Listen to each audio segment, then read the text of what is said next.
Good evening, and welcome to Tinker Tailor Soldier Fry here on the mighty Loading Ready Run Video Entertainment Network. My name's Ian, I'll be your navigator through today's proceedings, but joining me today we've got Heather. Hello, my name is Heather. We've got a Beach? Hello, my name is Beach. And of course, over in the Crystal Gondola on the ones and twos, we've got Paul. Hello. And this is a Let's Try program, which means we're going to try and do some stuff. Today, more than others, it's probably successful. It's a hobby night where we get together and we just do random projects that we've just got things backed up that we want to do with regards to, you know, hobbies, models, minis, etc. And Beach is going to paint a blackboard. That's right. I think. I'm learning some things about painting tonight, which is probably a good idea for me. I don't do home painting or anything else, and I'm terrified of the idea. So I might as well screw something to the movies first. Perfect. Yeah, that's how I deal with stuff too. Yeah. So you're going to turn down the gamma on that and make that black, right? That's the idea. Yeah. Great. Yeah, I'm looking forward to seeing what the end result is. Ian, I think, could you move your mic to your... It's on the inside, like it's underneath. Oh, it's on the your... inside of the thing. Yeah, no, that's terrible. It's not. It's not good for anyone. Yeah. That's the way we want Paul, it. have you seen the other commentary of audio? The other commentary about it? Apparently, when you swap to Beach's side, he echoes, but only when it's on that other camera angle. Oh, interesting. Is it because the audio's coming off from your side? It is. Oh, hey. Extra microphone. How about that now? Yeah. Fancy. Well, we can add extra microphones only thanks to your support at home via patreon.com/loadingreadyrun. We'd really like to thank all of you who are so kind as to help us out via Patreon. Also, of course, via store.loadingreadyrun.com, youtube.com/loadingreadyrun's super thank yous, and of course, at twitch.tv/loadingreadyrun, where you're watching this maybe right now, but also where you can become a sub or bit donor. That's the word. Yes. Good. Great.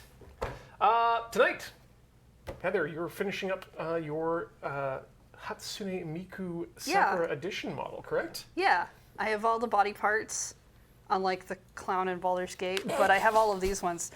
If I take away the legs, then I think I have all the clown parts, but she's got her legs. I'm going to put those together. She's got some speakers, some other little doodads. Oh, yes. Some sort of waist gun. Hatsune Miku, the digital clown. You can put her in a clown outfit. I don't have the clown outfit one. Oh. I don't think this model set comes with a clown outfit, but in the rhythm games we've played, there's the sad clown version of her you can Absolutely. have. She gets like a little hat. Okay, Gunpla's freedom. You can customize her however you like, and no one can say no. Maybe on the next one. And today I'm going to be working on one of my own models from home that I brought in because I want to push forward on it. I'm going to be doing some finishing touches on this mobile pod ball from Mobile Suit Gundam. We're going to.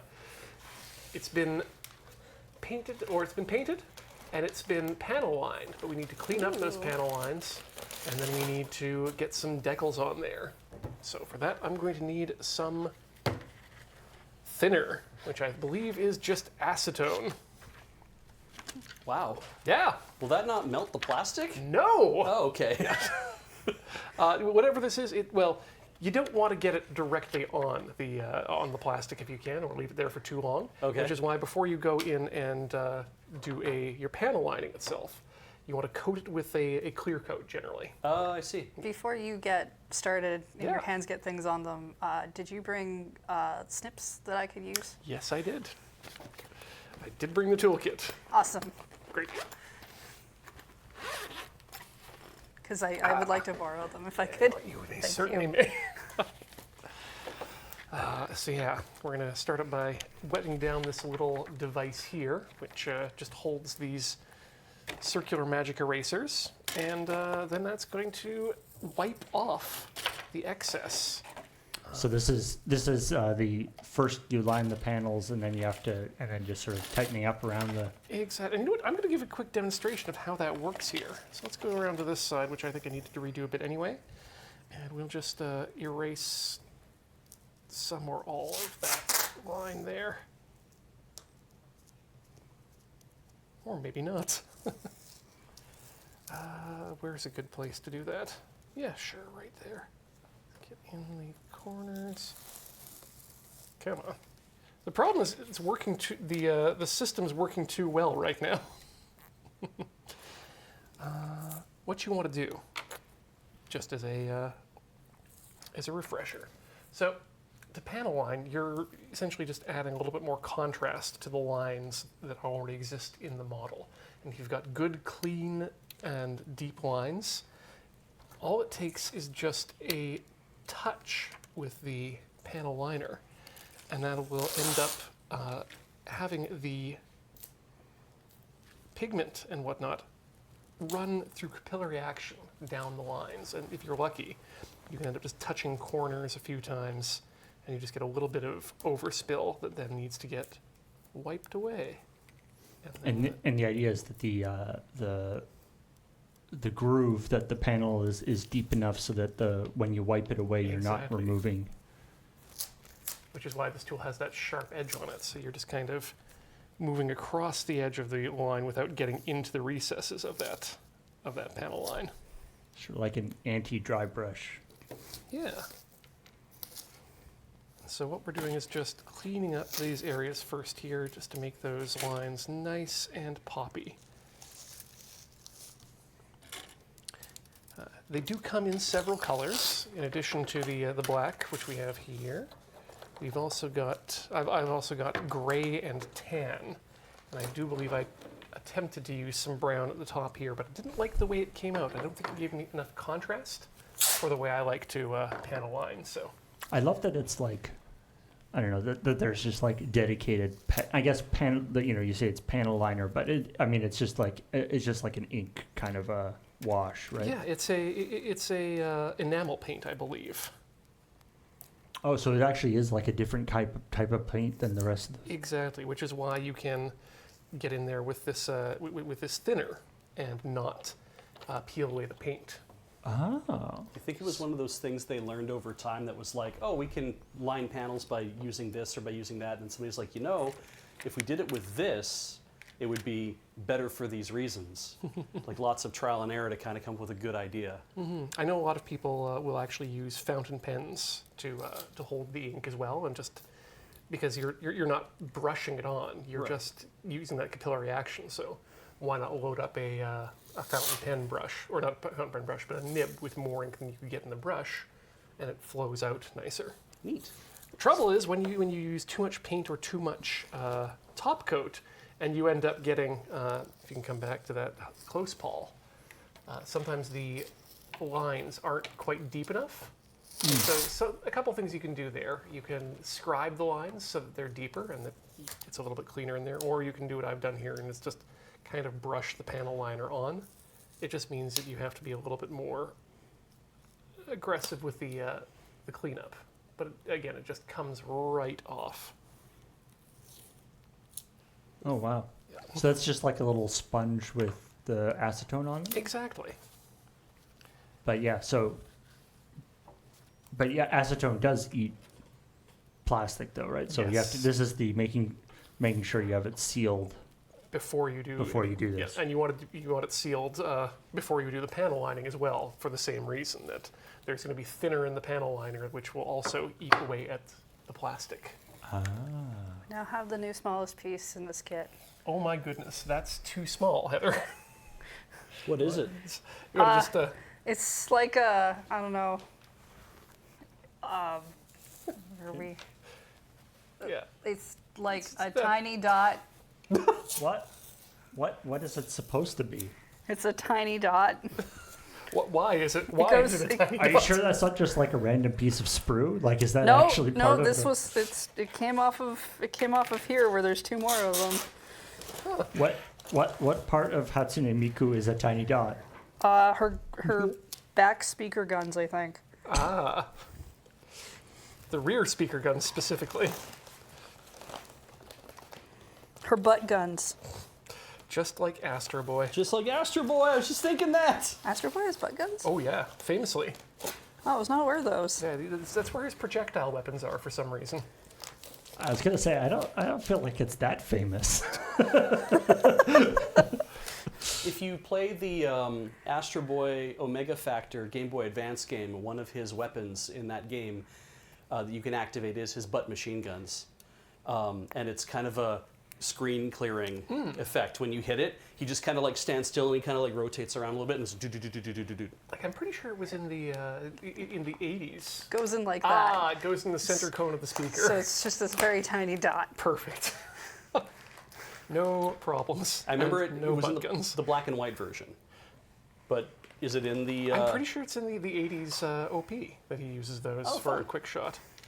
I mean, Naoki Urasawa didn't use them in Pluto, and that's because he's a coward. Spoilers. But yes, correct. So, Beej, what are you actually doing here? So we bought some new chalk, and so we bought some new full color chalk. We bought some Hagoromo chalk, and when we used the new chalk on this board, it looks great. Like it really does. The white stuff looks amazing, but we got it in neon colors, and I kind of felt like this green, while it's very classic, like it's very retro, it also feels like the neon's not going to pop on green as much as it will on black. And so if we're going to be using this for a lot of signage, for like live or for other things, I was like, well, why don't we get some chalkboard paint that can actually paint in black. I'm glad that I looked at this now and saw it said black, because I didn't realize that it would actually have a color on it. If I looked at it and it said green, I'd have lost my shit. Purple. Oh, It's I like- really would have wanted you to paint the green chalkboard green. Right? Just start and be like, this is great, wait. Wait a second. If it dries green, I'll be upset. So the idea is to make this come through, to make it just kind of pop a little bit more when we actually put neon on it. And the thing is that you probably won't be able to see that effect tonight, because it says that it will dry, the coating will dry tack-free in about 1 hour and may be recoated after 2 hours. Allow 24 hours drying before washing with a water-soaked rag. So you're just panel lining on a massive scale. Yeah, I'm going to do this and try to get it all done. This will also, this thing here will cover 8.36 meters squared per quart. That's a Wait, great mixing of things. That's not a quart. Yeah, this is a 250 mil, 1/2 Not U.S. even a pint. Yeah, and it will cover 90 square feet per quart. So there should be enough in here to do this, and maybe to get a second coated of that. I'm pretty sure. By your calculations. By my calculations, I think I can actually cover this and cover it a second time, which would be plenty. Which means we'll find out if Beej does math right. I'm worried that this is going to smell terrible. So that's why I'm over here, and then I'm not near everything on AFK, because at least I won't drip stuff anywhere on there. You know, Beach, we've been talking about this for the past couple days here, and Yeah. I'm saying, yeah, no, don't worry, bring on your paint. And I just realized I'm sitting here huffing acetone fumes this whole you're time, right. and Don't you're worried worry. about... I'm worried about this. Yeah, the overall whatever. How are you doing, Heather? Well, I feel like do I the open paint this? can't possibly smell anything worse than what the Moonbase already has, so I'm gonna get a screwdriver. it's probably fine. It's probably fine. It's probably fine. What piece was that again? That was that piece? Like Great, okay. Adept Necromancer did a 2.21 square meters of paint. That actually doesn't sound like very much. 2.21 square meters. Yeah, that's, what, 10 by 10. No, that's 10 square centimeters. You know what? Yeah, I haven't thought about like square area since, I don't know, So grade 11, because I don't think I had to do math after that anymore. Since Euclid got to you. so I don't know who that is, but yeah, probably. What do you got, Paul? Sorry, what was the what was the coverage on that paint again, Beej? It is, shit. Now it's open and I have to hold it up. 90 square feet Per quart. per quart. Yeah. And that's 250 mils. Yes. So it will cover a quart is about a liter, so this is 1/4 of a liter. So that means 1/4 of 90. So 90 divided by 4 is 45, 23.5 square feet. This is like 8 square feet. Okay. All right, so that should be enough for 2 coats. Oh, I hope so.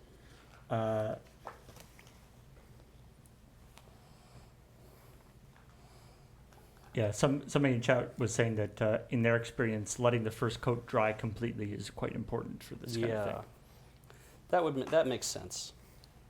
Um, Load up the yeah. brush. Now, I think, if I recall, there is a regional thing that in Canada, blackboards are green, or chalkboards, Yeah. and in America, they are black. I thought I heard that somewhere, but maybe that is incorrect. But Do you know why? I do not. Okay, cool. I can make something up. We're very proud of our trees. That's a very good point, yeah. So proud of our trees that we need people to remember they exist, which is why the chalkboards are painted in green. Right, right. Whereas the States is supposed to be this melting pot, and when you melt everything together, you just get black in colors. Yeah. So Yeah. blackboard. There we We go. have Yeah. both. We have both. Sensible. I do not know. I have no idea why they sometimes use green. Whether there's a reason for it or whether it's just become a standard. I mean, I'm more concerned by the fact that Beach called it retro, but If anything, if I had to take a guess, my guess would that black probably reflects more light. Like green, yeah, green might be better. Like there's the thing where might have like just been pure cheaper. pure green or pure black or on pure white or pure white on pure black is not necessarily the best for like legibility Yeah. for like a ton of text. I've already gotten onto the edge of the thing. I've gone outside my masking entirely. But, Excellent. But you're supposed to color in the lines. I know. So I've got to go get some paper towels and wipe that off. Beige isn't part of your system. He's not going to color within your lines. Even though he wants to, and is actually a little embarrassed about the fact that he went outside the lines. But now he's a rebel. Now he's a rebel. Now he's a rebel. Oh shit! It just stains that wood. Ooh. It's just like nope. Well, tough. you know what you have to do now. Get some solvent. You got to paint the frame. I am definitely smelling a lot of that over here. Ooh, hey, yeah. Yep. Here, Oh no, it's About- been here for a little bit. about 20 feet away in a separate room. Yep. Here it comes. We should shut the doors. But not all the doors, right? Works for Some me. of us probably need ventilation. Yeah. Like those of us in the studio with you. No, you're gonna shut all the doors. We're gonna shut all the doors. All right, we're gonna get loopy today, I I guess. could turn the fans on. Nope. Like you've ever needed an excuse to be loopy, my darling. I told you real things out of Once Upon a Time. You thought I was making them up. I did. I thought you started the story with Once Upon a Time because you were like, this is a story I'm about to tell you, and I'm like, okay. I'm just happy I got to see a real life Star Wars meme between you guys for a second. F! I did it on the other side. What? Not go to close all of them. Again, just paint the frame. Add more paint. No. It will clearly solve all your problems. No, I'm not gonna add more paint. Or put a little bit more tape on the... Yeah, I can put more tape Yeah, on it. sand it off when you're done. That's probably what I'll end up doing. Is I'll take some thinner to it and we'll sand it off. You're basically... This is basically panel lining, but bigger, is basically what you're doing here. Just one big panel and one big line. All right. Okay. I think we're just about done cleaning this guy up.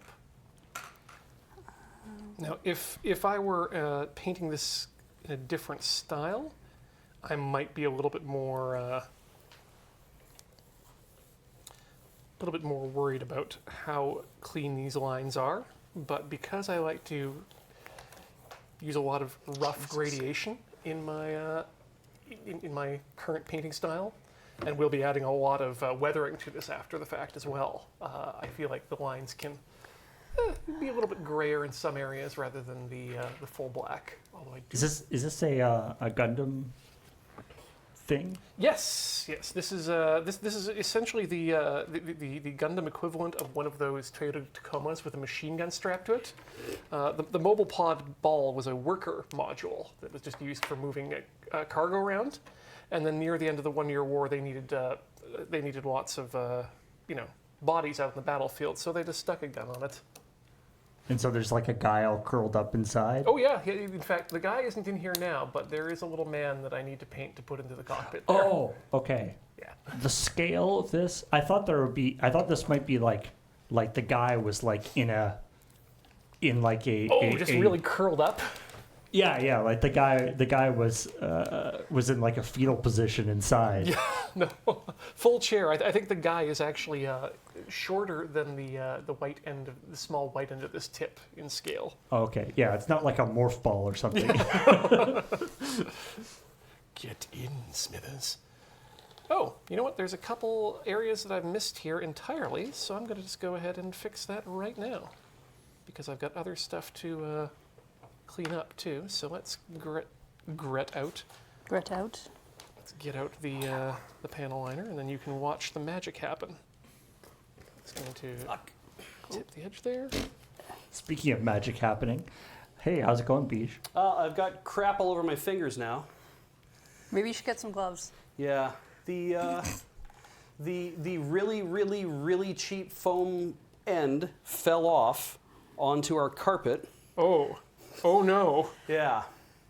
Well, thank goodness these carpet tiles are replaceable. Yeah. Well, it didn't make much of an impact. Did you want to get a tarp too?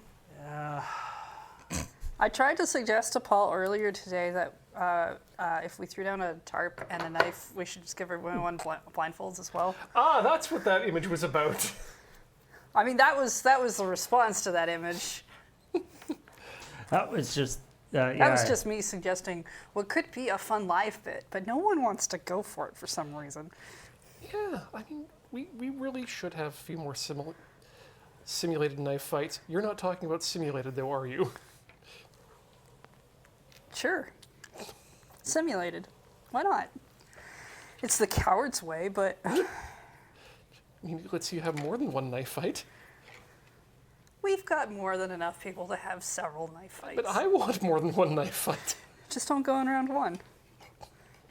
Oh, no, wait. You should maybe go in round one. It gives you a better chance of being in round two.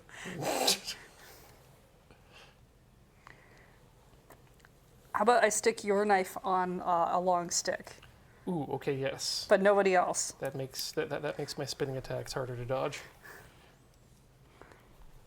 Some places just call that a spear. I prefer halberd myself, but Halberd's good. you have to be very gentle about rubbing this out because some of these lines are not deep enough. Yeah, I'm kind of hoping we're gonna cut back to beige and the board is gonna be back to green and beige is just gonna be all covered in blackboard paint. I don't know what happened. Like, help!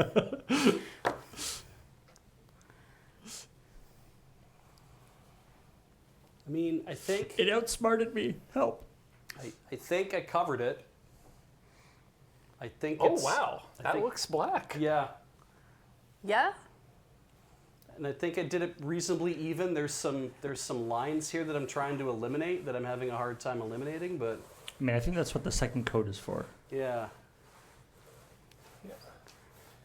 Second coat will really just make things pop. Anyway, yeah, if you're planning on painting a blackboard in your own house, I recommend go to Dollarama and get their $2 roller thing, because it'll definitely do a good job and not fall on your goddamn floor. This literally says pro painting on it. And it was like, yeah, no. Also, how am I going to get this crap off my hands? We wait 12 hours and then do a second guess. coat. Isn't that what the orange soap was for? Right. Yeah. Do we have fast orange? We do not. I don't think we do. I have successfully chewed through the roller to the point where it's now a complete utter mess on Wow, the end. that is garbage. Maybe don't get a dollar store roller. I think we might. Well, I have a second one here Okay, good. that has a pincher on the end, so I'm assuming that it means it's harder for the thing to come off. So we've covered it. Now we just have to wait an hour for it to dry and then go over it again with some more paint.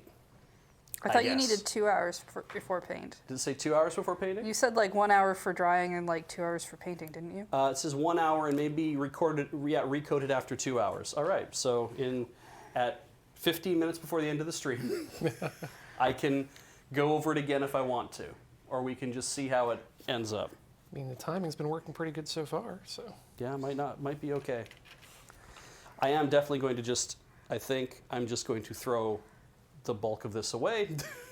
And That seems fair. Yeah, and the paint that's on the side of the can is definitely now dried on the side of the can. It'll go good back in the Tinker Tailor bin. We can just make use up the paint by painting everything. Like you can just paint everything with the blackboard paint, and then write on it. Use chalk to color it whatever color you want it to actually be. It's brilliant. You're not wrong. I was impressed when you had said that it was very. I don't know if it's ironic or it is like it's completely doesn't make any sense that we would choose a chalkboard to paint with chalkboard paint. Rather than say any other piece of wood. Yes, we could have painted anything else in the moon base with this chalkboard paint. Yeah, We chose probably, to paint a chalkboard. Probably could have unscrewed that, painted something else, and screwed it on. Yeah. Yeah. Yep. But And then we would have 2 chalkboards. Well, this was a fascinating learning experience. The little time I've spent doing it, because I have learned that when you mask something, mask the hell out of it. Mask the whole thing. I thought, well, maybe I'll do fine with just the masking tape. I won't need to put all this extra paper and stuff that I have everywhere. I'll just put at the bottom in case there are drips. There were never going to be any drips from this. This is maybe a good idea, but I should have masked the entire thing in masking tape.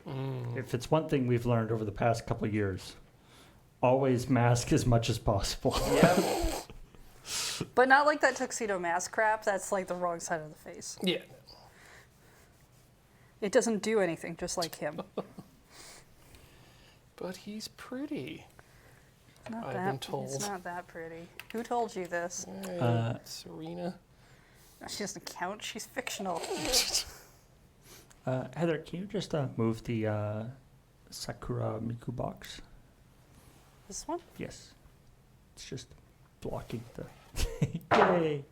Then we can see what you're doing. Inquiring minds want to see. I don't know why they want to see what I'm doing.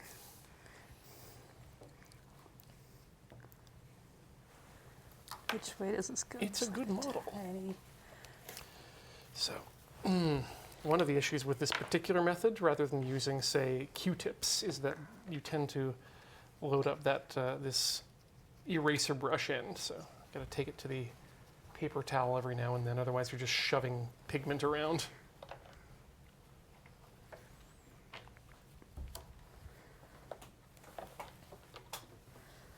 But otherwise, it's fantastic. Yeah, for some reason, this side speaker gets this little white check mark. Huh, but not the other side. Not the other side. That's odd. Not really sure why. So she's got little like speakers coming out of... Well, there's a thing that we attach to the back of the skirt. Skirt speakers. Yeah. It's actually kind of awesome. Yeah, I mean, this is the problem with reality is our skirts don't have enough pockets ever, but then they also don't have speaker holes. Like, I feel like some of the like wearable technology folks could make a skirt speaker. Wearable. I heard werewolf for a second, and that was a really interesting. If there are werewolf technology YouTubers out there, I want to see their stuff. yeah, I mean, I'm good with that too. Okay, so I think Werewolf technology, spooky, scary. Old this is soldering joints. yeah.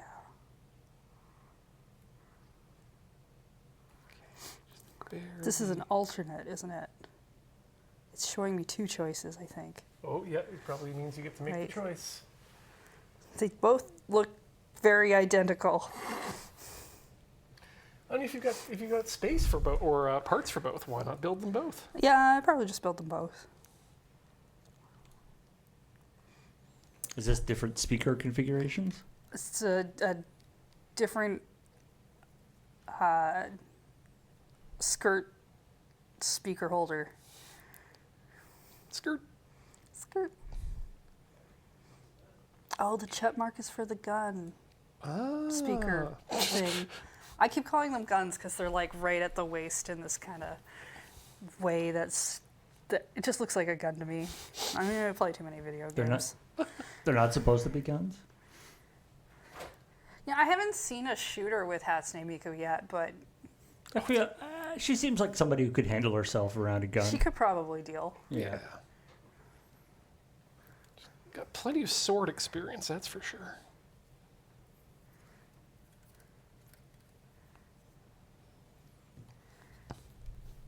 Neither that or the creators of Hatsune Miku are just really big Victory Gundam fans. It's possible.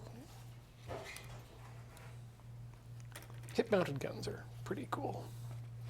But what's cooler? A little cord that goes from your gun to your power pack. Should I roll this into the stairwell? Just give it a push. Give it a push down. Should I roll it into the stairwell so it can cure outside of here? That might be nice. Yeah, I would appreciate it. Yeah. I'm about to put away my chemicals here, so. Wait, actually, Beesh. Oh, too late. We don't have a camera for this, do we? No, we don't. That's fine. That's fine. Okay. We don't need a camera focused to literally watch the paint dry. Yep. I don't know. Chat watches weirder things that we It's do. going in the secret stairwell chat. Graham showed you where it is. It's okay. Did he show them that one? I think he only showed them the other one. I think so, yeah. Nice. They're very similar. It's true. I mean, they're stairs. You've seen one stairwell in a mid-rise office building, you've seen them all. Put the tray out there too, since it's also leaking VOCs. I'm not familiar with that game. You down with VOC? Victory of Organics? Christ. Victory of... Yes. Survival game? Yep. It is now. Oh, that broke off. Was that supposed to break off? Oh, Yes, it was. Okay, cool. that's always a tough question. Okay. I mean, you remember the little dot? I had to cut out another one, and I accidentally dropped it within the pile of other things that I cut up, and I was like, it's one of Where's those. that going? All right, we're done with the panel lining and the rough cleanup thereof. There's a few more places here I might want to just brush some things. Like I said, we'll be adding some space black weathering to these areas too, so they'll get re-dirtied. But now it's time to go to Deckle Heckle. Whoa. Jekyll Heckle. Yes. Are these the like official decals, or are these ones that you are adding yourself? These are the official decals. I believe these are even, I think these might even be dry transfers, where you just rub them on. But no, you're exactly right, Paul. I have, in fact, there's also stickers that you're supposed to put on here too. But yes, I have gone to the aftermarket, and this is what we'll be working with today for the rest of the show. What are the hours of the aftermarket? It's like an after dark thing. You know what? The hours are great. It's the holidays that get in the way. It's mainly they're on Chinese Lunar New Year, rather. Okay. Yeah, the Chinese don't own the moon yet, so. Well, not that they've told us. It's a very good point, and they don't tell us much. But yeah, this comes with a set of stickers and a set of rub-ons, I believe. And instead, I'm going to go water slide decal for all of them because that way they'll stick better and look nicer, and I won't hate myself putting them on. Why would you rub on when you could water slide? Yeah. I mean, really. Right? I got most of my black off my fingers. Well Good. done. I have no idea how visible it will be. Yeah, there's not a lot of... Anyway, you can tell that my fingers are not black on top now, they're just speckled. So that's... It's like a pen exploded or something. Yeah. Now, I have done a bad with this particular model as well, in the sense that this is a very fancy model where you can pull the pots off and see things underneath, as evidenced by the manual here. This is the under of the white portion. My Oh. white portion doesn't come off anymore. Oh. Yeah. Is that because of the panel lining, or is that because of No. just the painting, or That was because I instead of doing a gloss coat on the model itself once it's assembled, I gloss coated each piece individually, and that was a bad idea because that meant that everything then had a lot more stuff on it. You know, a layer of primer, a layer of paint, layer of top coat, and so once I did get it assembled and pushed in, it just does not want to come apart anymore. I would have thought that like a gloss coat of the whole thing would also seal it all the joints together, though, wouldn't it? Probably. I guess it depends how close the joints are. Like, this is definitely an unsealed joint up here, I guess. But the tolerances are such on the connection parts that they just went in and will not release without a lot of wiggling and possible breaking. So they didn't glue themselves together, they're just friction fit now. Yeah, but Okay. very, very frictiony fit. Yeah, fair. Yeah. Okay. I'm imagining the mechanic whose job it is to work on this particular thing probably has like one of those little mini sledgehammers that he makes good use of in order to open the panels. Oh, probably one of the rubber mallets too. Oh, a those dead are blow so one. much fun. Probably has like a paint depth tester or something to be like, how many coats of paint have we actually put on this thing over the years during maintenance? I think you're giving these people too much credit that these balls will come back at all, let Fair. alone intact. They're kind of a disposable operation. Eh? At this point in the 1 year war, yeah, they were there to be a gun. Fair, okay. This seems like it could be a stupid question, but because naming things can sometimes be strange this way, how long does the 1 year war last? It is just 1 year. Okay. Yeah. One Earth year? Yes. Okay. Yeah. From 0079 to 0080. Funny because Gundam premiered in 1979. I wonder if there's any connection there between the... Okay, I'm going with this option because I can't make this option fit together. So what's the... I have like two different options for what is the same piece, and this one won't snap in.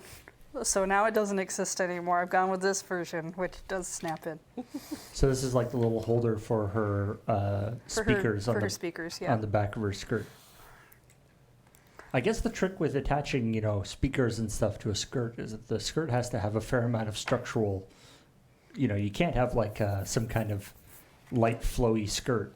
It's got to have a bit of structure. Like Hatsune Miku's skirt is like metal panels. Yeah. That can hold a lot of stuff. She might be a Gundam at this point. I don't know, is she made of Gundarium? My Otherwise- understanding is there are series where they don't make them out of Gundam. There are very many series that And I say that because people often correct me when I make fun of it on Chill Point. as you should. Technically not a real Gundam if it's not made of Gundarium. As far as I'm concerned, then it's just a sparkling Gundam. Yeah. Sparkling mobile suit. Oh, that's true. Right, you can't actually use the brand name. Yep. That's the whole idea.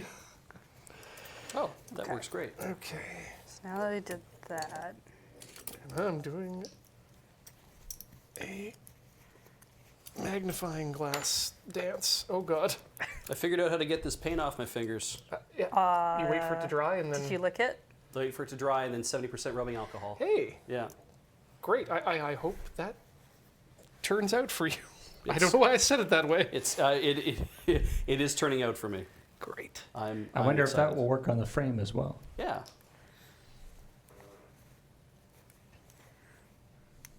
Okay, so I'm going to start with the gun. That's true. Yeah, the acetone would probably work as well. On my good for your- fingers? not Yes, I good- bet it will. No, for the frame. For the frame.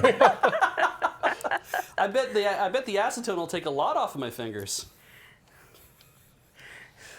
Like it's 70% alcohol, but we don't necessarily know what the other 30% is. There's all sorts of things it could be. Is that true? Yeah, like licorice. All right. I'm gonna go rinse that off my hands and put some cream on them now.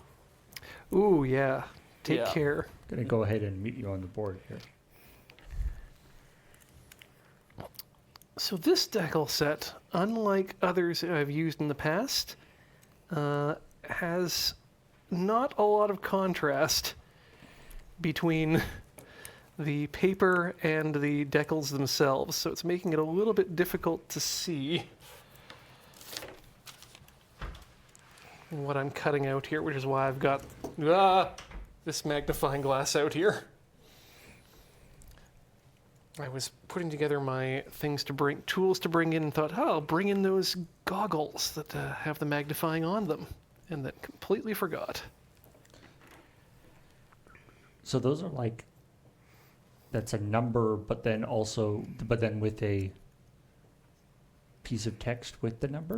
Like I can only really see the number of the circle. Yeah, so I'm going to bring out the actual decal itself here. So this is number 9, and it doesn't have the number with it, but if we go to the close cam, that just won't help you at all because it's that small Wow. and that lack of contrast.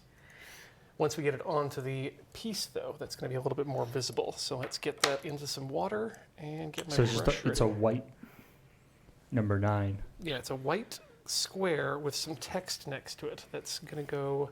You think they can maybe make the backing like a more like a gray or something so that it would actually show up? Mm-hmm.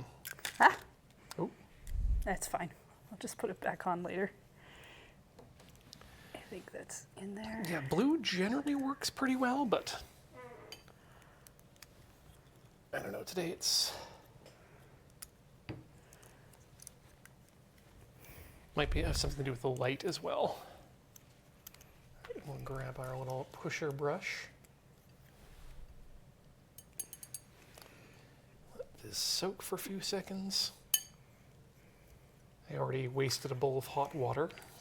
You don't need to... Does the water need to be warm for the decals? It doesn't need to be warm, but I found that it really helps speed up the lifting process.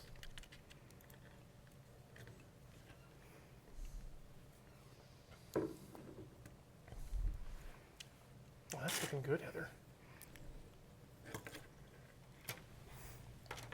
Stop trying to make that stand up. Have you discovered why she comes with a stand?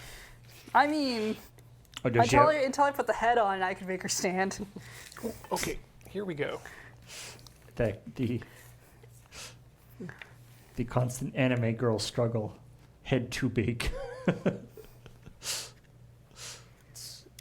Okay. That's what happens when your eyes are as big as your entire, as a normal person's entire head. So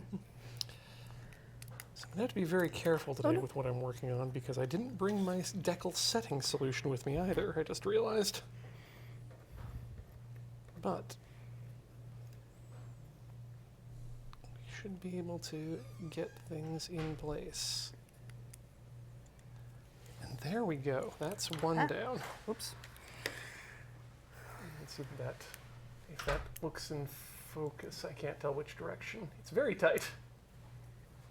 But Oh my god, that is like just like a little bit of text. Is that? Yeah, that's the idea. I think, it's supposed to signify that maybe there's a, what do you call it? A access panel in there? Toothpicks. Good. That's like if you can read this text, you're standing too close to this gun or something. Yeah. And I'm sure we've got at least one no step in here too, which is always a classic.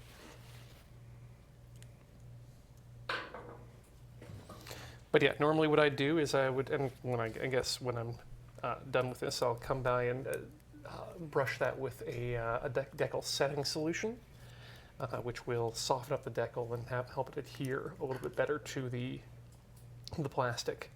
All it really is just a mild acid that just, again, breaks down the decaling compound a bit. You like that? Yeah, just a little teeny weeny note on the side of the gun that's like, remove this tab before firing. Yeah. Remove before fight. Yeah.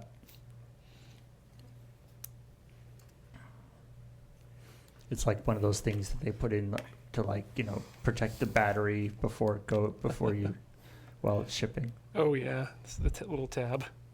Oop, goodbye. Okay, then we'll get it in the... You seem like you should go in further. Whatever. Found a new project. What you're working on now? So I bought a new hard drive for the array, and I decided that I should put it in its drive cage, and I did earlier. And I looked at it. I was like, boy, that's weird. It doesn't seem like it's going to go in properly. There's all this space at the back of the drive caddy that it's not going to fit. But okay, whatever. And I went and I plugged it in. It didn't come on. I'm like, that's weird. There's a lot of space at the back of the drive caddy. I'll take care of this later. I had like 5 hours sleep. And then I was like, I'm going to fix this right now. I'm going to go back and take it out and figure out what's going on. And I looked, and I looked on the end of the drive, and all of the pins were missing. And I was like, why are all the pins missing? Oh, because they're on the other side of the drive. I installed the drive backwards in the caddy. But thanks to where the mounting holes are, it means that when I installed it the wrong way around, they're not equidistant from each side, which means that the drive comes back further on the caddy, which means that when you shove the caddy in, you don't smash the no connector end into the connectors and break stuff. It leaves space at the back to be like, oh, you screwed this up? Well, don't worry, we got you. Next time, don't mount caddies or don't mount drives in your system on like 4 hours sleep.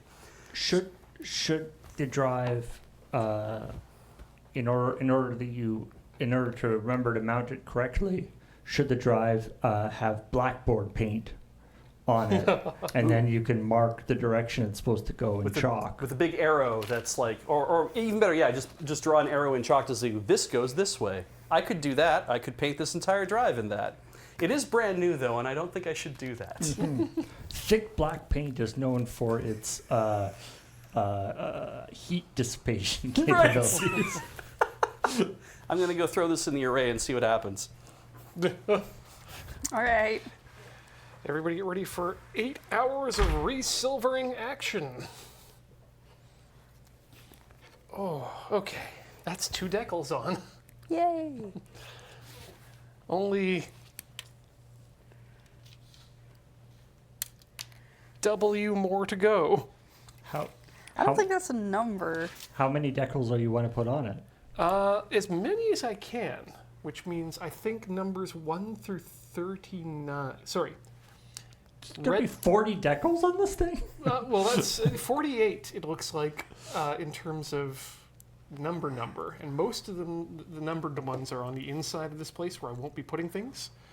But, there's a couple that will go in there that I can get into the cockpit, so that's nice. Then you get into the letters and katakana numbering. So we're up to key. When you get down to here, you've got X next to key on the bottom right-hand corner of the page. Ian's got a lot of work to do. Yeah. We're not going to be finishing this tonight. But let's do some ones that... Well, let's finish up the gun, because we're here. 43 and 44.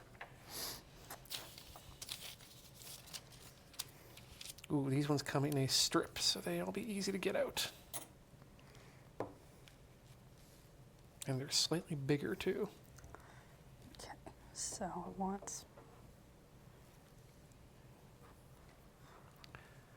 Sometimes decal makers will also, I guess, be quote unquote nice and add extra decals to the sheet that don't necessarily need to be put in any specific places. Just so that you have like Just to like fill up the sheet. Yeah. some backups. Also backups sometimes, yeah. I guess, I mean, yeah, I guess printing the sheet costs the same amount regardless of how much is on it, so you might as well. It's no ink off their back.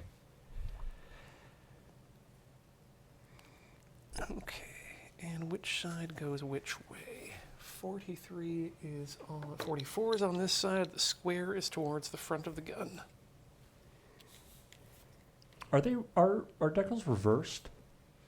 Like, do you put them down? No, you put them down like Yeah. the way that they would be viewed. Yeah, they're not mirrored.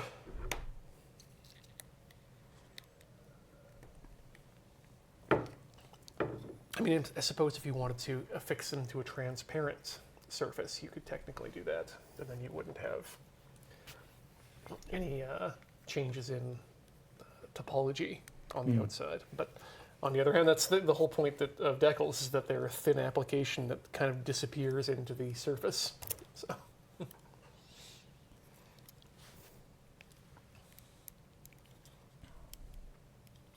I just like that they. Wait. Does she have hover boots? No. This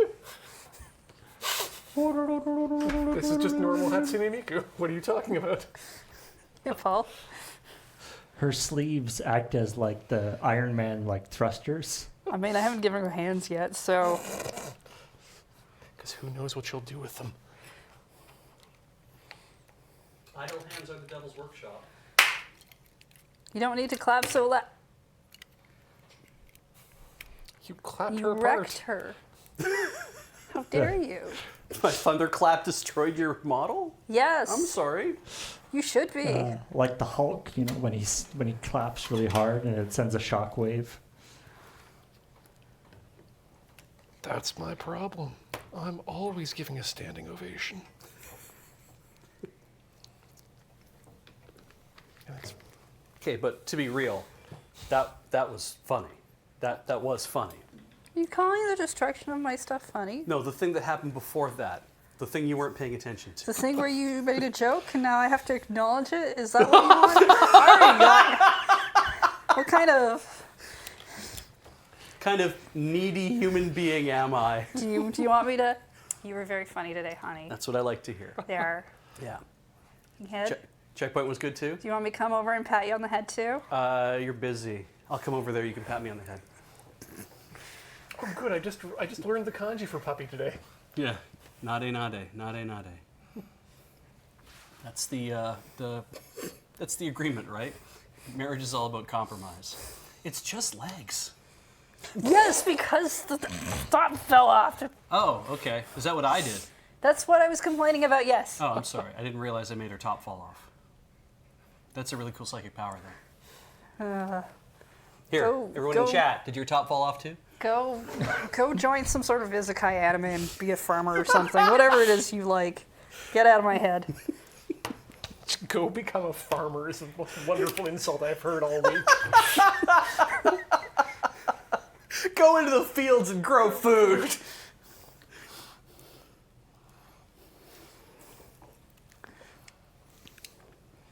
I've been working on a thing for weeks, and you come in here and coat one piece of paint. All of a sudden, I think I'm Mr. Tinker Tailor. Hey, we don't have a mascot yet. Oh no. Oh, no, but I want this farther down, and it's sticking where it's not supposed to. Oh no.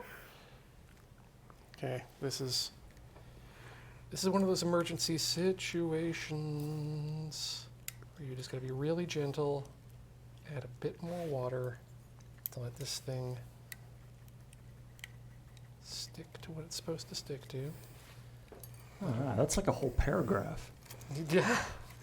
I mean, this is the important part of the gun, really. It's like an EULA that you have to read before.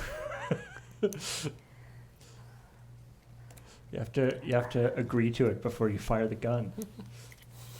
It doesn't actually say anything in little teeny weeny text, right? Is it just lines? Some of them do. I think these ones might just be lines, though. But let me see if I can. No, I am afraid to let you know that this is actual English text which can be read by a human eye. Well, not a human eye. Clearly, you have to use a magnifying glass. Yeah, I'm seeing keep away something optical hazard with something I'm going to assume laser? probably. Yeah, it's probably what they print on laser warning signs. To be like, keep away, this overpowered blaster is a laser hazard. Do not overprint. Wow. The warning's so important it tells you not to remove the warning. It's like those tags on mattresses. Yeah. I mean, those can be removed by the consumer. They Exactly. generally say so on them. Exactly.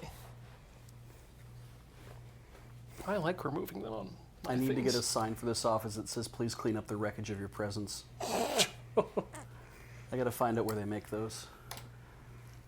What, do you want it cast in bronze or like a plaque? I was thinking more like our Danger Helvetica sign. Okay. Yeah. Something on Corplast or, That's much cheaper. or yeah, with retroreflectors. Get it with retroreflectors. Ooh, yeah. Yeah. Next up, let's do 3637. I like the idea that that's actually like how Hatsune Miku performs. Like she just can't be bothered to stand, so they just have like a little support thing for her to lean against. Like, is it one that has something for her to kind of like lean her butt on, or is it literally just for her waist to go onto? It's part of the speaker array. Oh, I see. Oh, Oh, so it's not actually like waist-mounted speakers. It's speakers that are mounted on a thing behind her, and she just stands in front of them. Oh, no, there are also waist-mounted speakers. oh, okay. She's got both. And quite frankly, I'm betting at this point Keith Richards wouldn't mind having like a little stick that holds him up while he performs.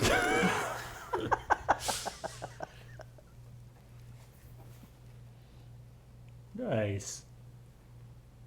Hey, there we go. She's looking good there. Yeah, and I'll never touch her again at this rate. She keeps falling apart in so many different ways. So a little trick for you. If you want to firm up things a little bit, just brush a little bit of white glue if you thin it down onto the pointy parts of the joints, and that provides just a bit more friction once it's dried up. I mean, I definitely have to do it for the collar because it keeps popping, Yeah. which was a thing I already knew about, but Oh no, Hatsune Miku, your collar keeps getting popped. How bro do you do? hey, Beach, Hey, Heather. can you give me scissors? Yes. Thank you for asking for scissors and not using the. I wouldn't do that. I'm not James. Whoa.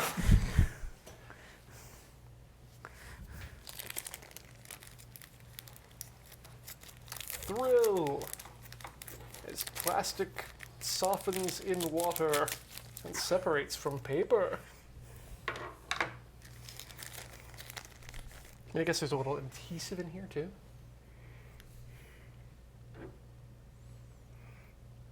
Yeah, it's just like the sort of technology behind decals. It's sort of a unique thing to model making. You don't really see it. I guess in a large format they just use. They actually either just like paint the thing on, or they have just like a a different kind of applique that they put on, like Factory based. or like a vinyl applique. Yeah, like they're really good for one-offs, but I guess in a factory situation you can just use those surface printing, big ol' booby things. Water slides are used on guitars. So oh wow. So they I do believe like that. they do like big versions of these like water slide decal. Oh yeah. Interesting. I've had some big ones for models as well, like up to about that size. Oh wow. For some reason I thought that they were something that only sort of worked on the small scale. And actually, I've got a sheet of decal material that eventually I'm going to find enough decals that I want to make customized that I'll put out a sheet and run it through the laser printer. Oh really? That's all you need. Eh? It's just like a color. It's just the printing is not special. No. It's the actual material itself. In fact, you can find there are sheets for both laser and for inkjet printers to do a decal. Neat. I mean, inkjet would not be good with the water, though, right? Well, not all ink is water soluble, I believe, in those. Like, I think on some of the higher end Epsons, you've got alcohol based Okay. ink. But yeah, one of the things I'm definitely looking forward to doing decal wise is for the eventual registration of my Mini as a classic car. I have not got an original stereo for it, but I do have a period-looking stereo that looks like it's out of the 80s, but does still have Bluetooth in it. But it's got a brand name. God, what is the one with the prancing pony that's not Ferrari? Continental is the brand name. Right. But I plan to just rub that off and then add a Mini logo where it's supposed to be there. Okay. In a normal one. Nice. When you say, is there actually like some sort of certification process? Yeah, when you want to register a classic car as a collector's car in BC, you have to submit it to ICBC with photographs of the exterior and the interior, sort of to prove that it's not been heavily modified and that it is kept in a condition that is, a collection car rather than just a bucket of bolts that you're one day going to get to. Do they have like a team of Mini experts evaluate whether that is indeed what that particular type of Mini should look like? I don't know if they've got Mini experts, but I don't doubt that they have a panel of automotive historians or people familiar with classic cars that will evaluate and say this doesn't look right enough. Your car was made in the 1990s, though, right? 1998, yes. So for a design that is straight out of the 60s, though, it was completely believable that you could have plastics everywhere in that car. Oh yeah. Yeah. But they did make them with the walnut burl dashboard all the way to the end. Oh, nice. 47 and 47. Actually, but before we get to decal number 47, and so that I have time to warm up my bowl of water, shall we have a short break? Yes, let's. Sure. Then we shall. Get up, everyone, stretch your legs, swap your fluids, and we'll be back with more Tinker Tailor Soldier Fry in just a few minutes. Don't go all the way away.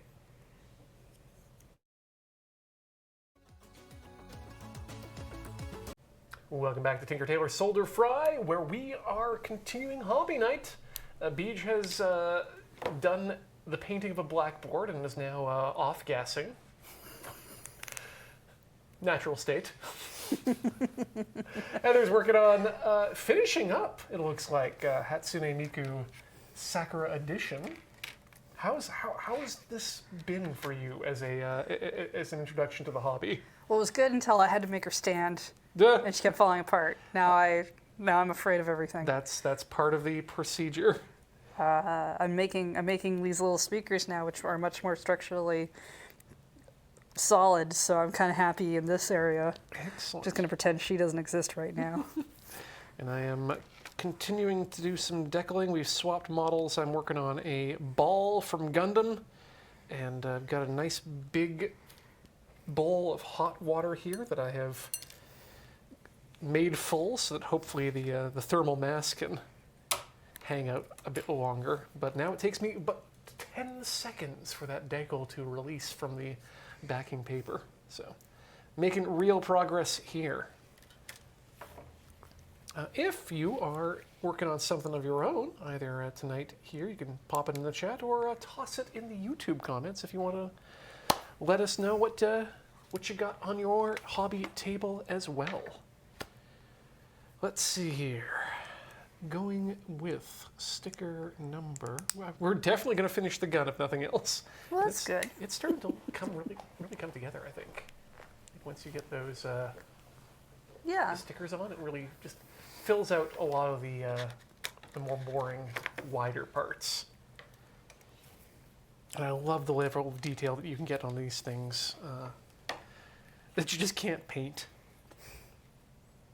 We were talking though during the break though that I would love to find out more about the printing method that's used to actually make these neckles, just because of how fine the detail is that you can get on them. I think it's not just like a super high quality laser printer or something. Yeah, I mean, laser printers I've only heard of getting down to 1200 dpi, and certainly not screen or offset printing. So I don't know. Maybe some form of lithography based printing. Like extreme ultraviolet lithography? Well, not extreme, but Okay. Like that is what Okay. I'm thinking. Yeah. I mean, if we can get UV light to bend down into those tiny bits, what can we do with regular light just to make it impossible to see with a naked eye? But still, I mean, if I stick enough light in your eye, you won't see anything. yes. Please don't. I'm not going You to. make it sound like you're going to roll up a ball of light and then just be like, and now I'll just jam this in your eye socket. Isn't that how you do it? That's not how I do it. No, Oh, no. okay. I can't find the sticky photons. If I were to do that, I'd go with those what do you call them? Those crack light sticks. Oh, yeah. You cut one of those open and you pull out the liquid, and then you just inject that into the eye. Glow sticks. Yeah, that's probably cheaper than doing it yourself. Problem is, it only lasts for a couple hours, so you need to keep adding more glow stick fluid. Correct. That's the problem. It is. That's the problem with injecting chemicals into somebody's eye. Yes. I agree. Glad to hear it. There are plenty of legitimate reasons to inject things into someone's eye. Oh, the list is endless. When it comes right down to it. I mean, what do we got? Medical reasons, arts and entertainment reasons. Fetish reasons. Well, Hey. that goes without saying. Not going to kink shame your eye. No. My favorite thing to do, though, when the eye doctor's like, regardless of whichever one it is like, I have some drops for your eye. This is going to make everything stained. It's going to all turn a color. Ooh. Those are my favorite. Where it's like, now everything you're looking at is yellow, deep yellow. I've never Oh, yeah. had those ones before. They're Oh, great. you don't get the stain? Yeah.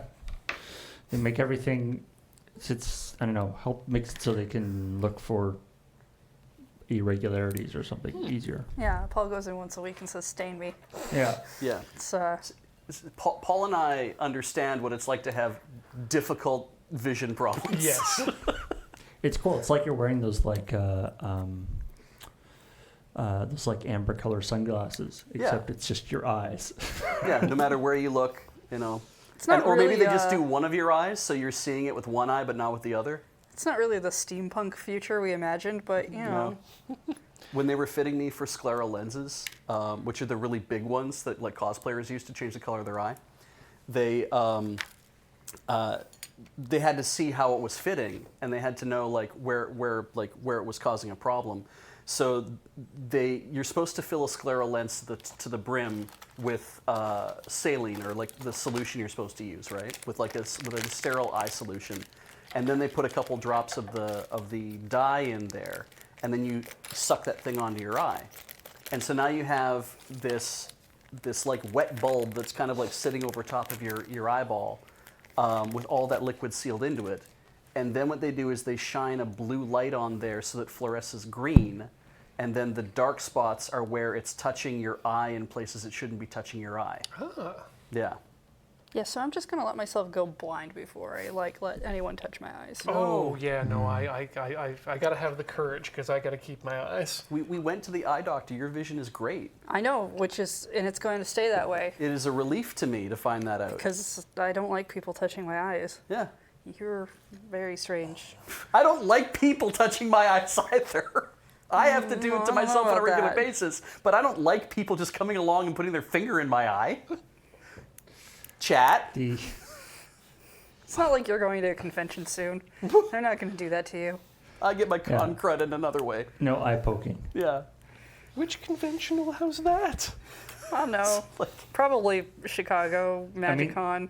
I mean, they also do usually the doctor will do the like dye in both eyes and then the dilation of both eyes, which is Ooh. great because then you're just like, I'm Riddick from Pitch Black. Everything it's like everything is too bright.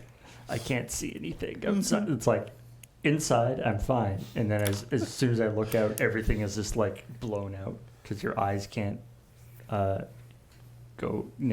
close down. It's my favorite part of every Riddick movie is when he is first introduced to the people outside and he goes, "Owie, too white."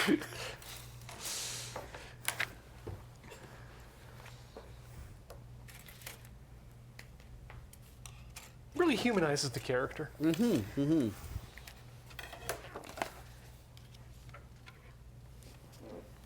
been a while since I've had dilation. Yeah, they do that. That's just like a standard part of optical appointments for me now. oh, okay. In order for them to, I don't know, it's something to do with checking for various things. Do they ever have to put freezing drops in? Yeah, they put anesthetic drops in and then the dilation. Oh, okay. So can we get a close-up cam here? Because we run into one of my issues with decals sometimes. You can see up here, I can't really see because... Let me, here, if you keep it in the same, I can adjust the focus a great. little bit. Yeah, there you Here. go. Oh, yeah, the white against the light blue does not come across. No, but it's the fact that it's 9 and 10. Oh, they're And- not lined up perfectly? Well, it's not that they're lined up perfectly. It's that I'm glad I didn't cut the numbers out when I got these first two. Because there's a second set of 9 and 10 that needs to go in a different place as well. Oh my God. And sometimes that just happens.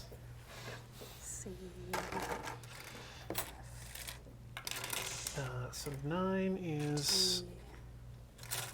10 is on this side.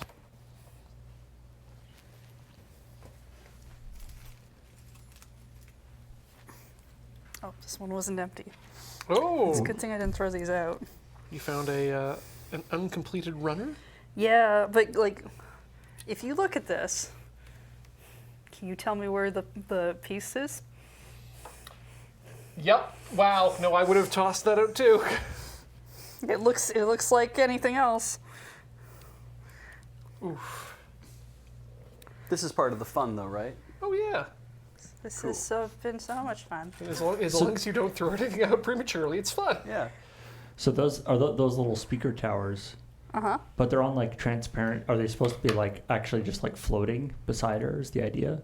Maybe. Because they're on transparent I think it's just to look fancy platforms. more than anything else. She has gunned bits. Yes, for the most recent terminology. Mm-hmm.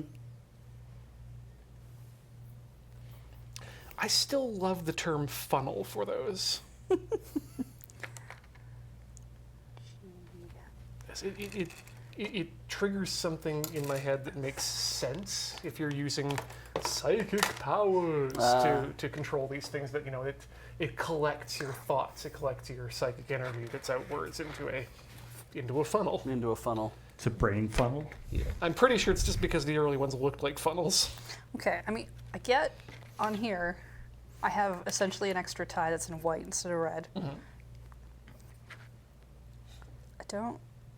That looks like a speaker. Oh, that code might be to a me. base. That's probably in Oh here. yeah. It kind of looks like one of these. Yeah, that's what I thought. And I was like, but there isn't a thing. it's But also I not think the it's place actually for- a stand. It's got the place for the pink thing too. It's B8. Yeah, it's Okay, it's a yeah. microphone stand. Okay. I don't know why you do. Well, okay, you probably take the white tie and you likely you paint it, because otherwise it's just white on a white shirt. The white tie is for when she's going to a wedding.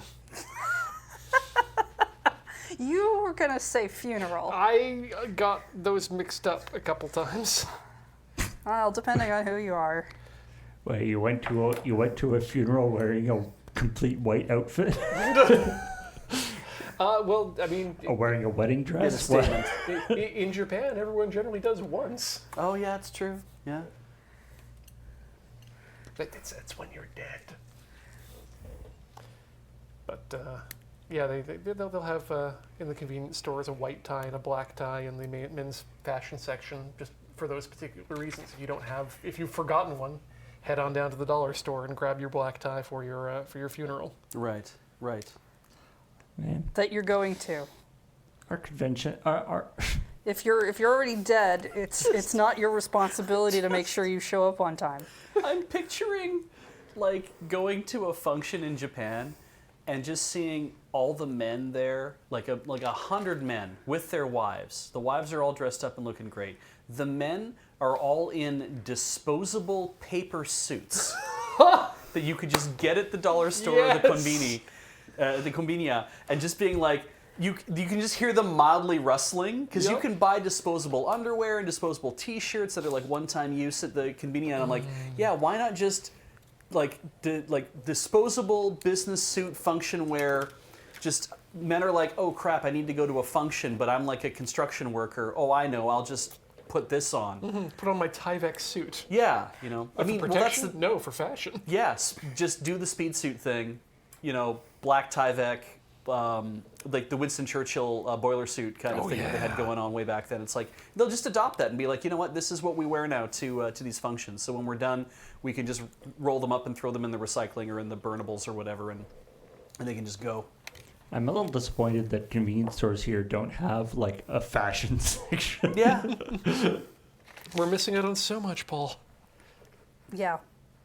Like if Lur needs to move cities, can we just fully plunge into moving to Japan or just something go to a more country where we interesting? don't speak the language and have no idea how the business works. I mean, What does it matter? We make videos for the internet. nobody knows how our business works anyway, so wouldn't change much.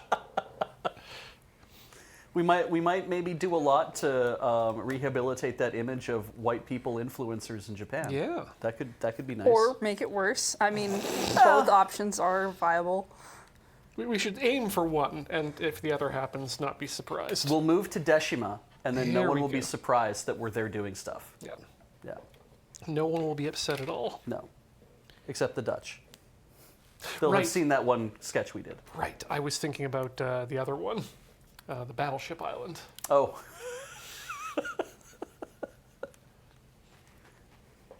So what do we promote at Deshima? Dork studies?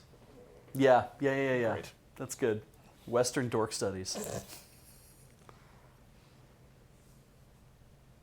I mean, I'm pretty sure there's other areas where that would work too. But I mean, we could also just move to Australia because then the Japan flight is closer. Yeah, I'm okay with that if we have to go with an English-speaking country. Australia seems like fun. New Zealand too. New Zealand's doing the 4-day work week, which would not help with our production schedule.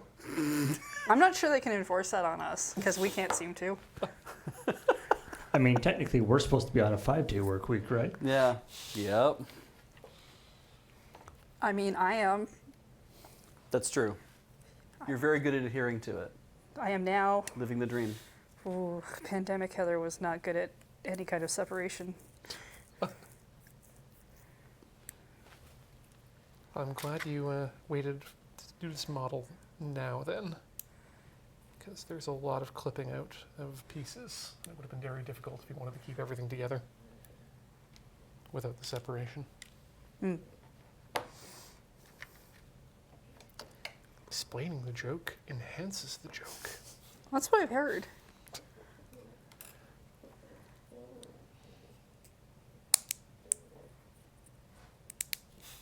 Love that sound. Right? It's very comforting Yep. to smush plastic together and make it sound like it's breaking. Oh yeah, no. So good.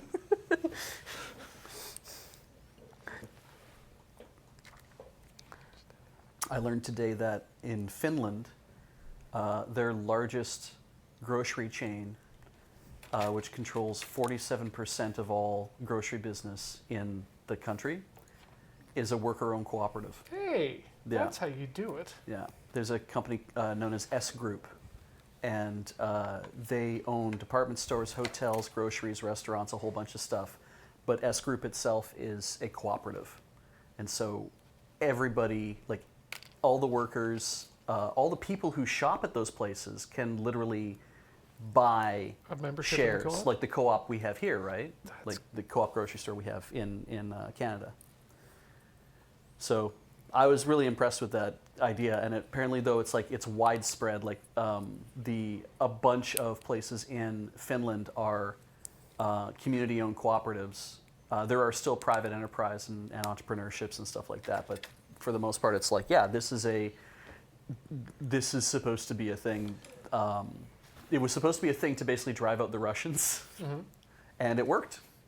I wonder if there's a way that we could put together some sort of a private investment group that would just turn privately held companies into co-ops.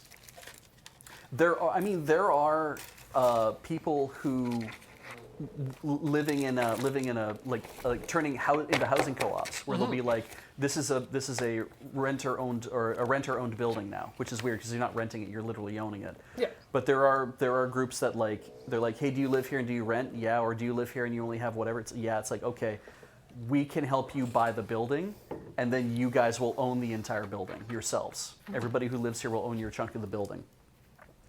And so I think that's completely possible to be like, yeah, you could have small businesses, people could come along and be like, do you want to convert this into a worker-owned cooperative? We can do that. We can amalgamate. Oh, yeah. No, I think me like large corporations, like let's hostily take over TELUS and say, no, this is no longer public. Yeah, this is no longer a private enterprise. This now becomes public again. Yeah. I think this is referring to the one strand of hair is chaos and pretty. Chaos and pretty, yes. It says it in English. I mean, that's slightly different than because public would be if it was like government, Yeah. which would be a different again. But Yeah, we're talking about community-owned, which is a little bit different. Yeah. What's the Megami device?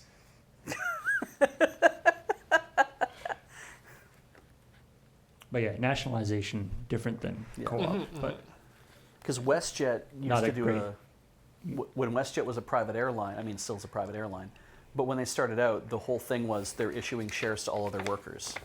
So the idea was being like, if you work here, you have a piece of the company, Yeah. and that the shares remain internally to the company. And then when they went public, like when they we're going to have share offerings everywhere else, they just offered way more shares, and now the people who work for the company don't have anywhere near a controlling stake in the company like they used to, apparently.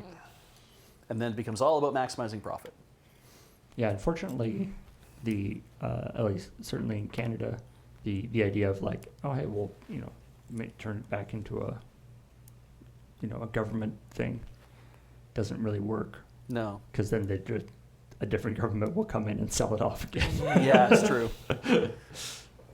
This S group in Finland, their controlling ethos apparently is that it's representatives get voted on at like regional levels, and then those representatives, including worker representatives, so like voted on by the people who own shares of the store, obviously, so like you and me essentially, You can all take place in the part of the election to elect your regional cooperative representatives who go to a larger national meeting, who then elect people to go onto the board, and then the board appoints a CEO for a certain term. Right. And then at the end of that term, somebody else can run to look after that from that point forward.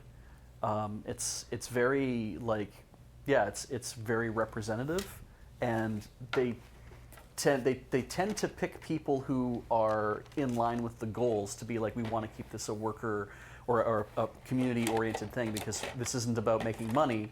It's about providing value to the workers and the people who shop here. Well, if it's limited terms, it's less of a chance to corrupt and become. To rewrite the systems to benefit yourself, right? And if it's anything like, I mean, I know, like MEC used to be, it's owning shares, like the profit motive isn't, because like you don't actually get like a dividend. Like there's no, there's no like monetary connection to. Yeah.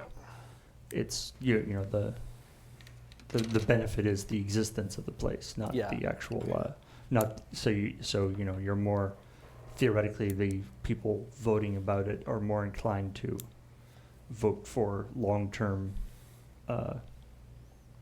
success of the business as opposed to the business making profit. My car sharing co-op I'm part of as well is runs similar. Like anyone can join and pay a monthly fee if you just want to join the service. But if you want to become a co-op member and vote in the elections, you can plunk down your $500 and you waive that monthly fee to be part of the service. But it just means you're showing your commitment to the co-op. Yeah, the existence of the thing in the first place. Yeah. But do you have a voting right to say, who do I want to put on the board? Yes. Nice. Yeah. In fact, I have the ability to run to if I had the time. Nice. That's awesome.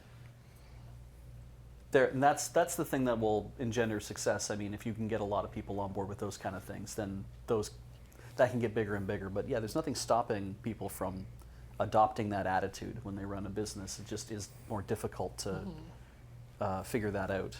Yeah, it's just the supports aren't set up to make that easy. Yeah. I mean, I don't know all the background about what happened, but from what I understand, the whole thing with MEC is Mountain Equipment Co-op is it's hard to sort of figure out how that happened. Yeah. I guess